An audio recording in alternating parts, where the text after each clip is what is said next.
A Christian is someone who understands, I have a problem with sin. I am a broken person. At times I do experience unhappiness and even depression and disappointment. But I have put my faith in Jesus Christ. And I'm going to heaven not because I'm better than atheists, not because I live a better life than Buddhists or Hindus or Muslims.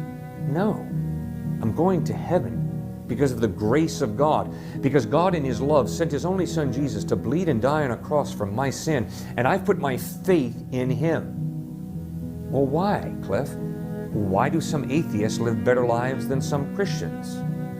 Because a big part of who you and I are has been put together by our family of origin. Your mom and dad, my mom and dad, your single parent, they might have done a good job, they might have done a lousy job.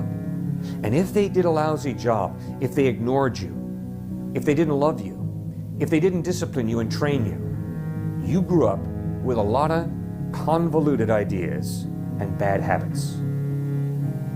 Now, when a person who grows up in that kind of environment comes to faith in Christ, they begin the process of allowing Christ to change them. But friends, that's a lifelong process. That doesn't happen overnight. And so at times, atheists who grew up in secure homes or who have simply made a lot of responsible decisions in life will live better lives than some Christians.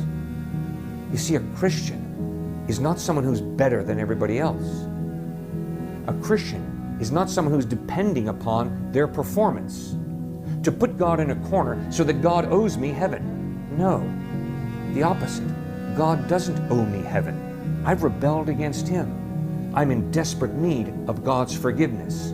And that's what God gives me when I put my faith in His Son Jesus, when I ask Jesus for forgiveness, and when I commit my life to Christ.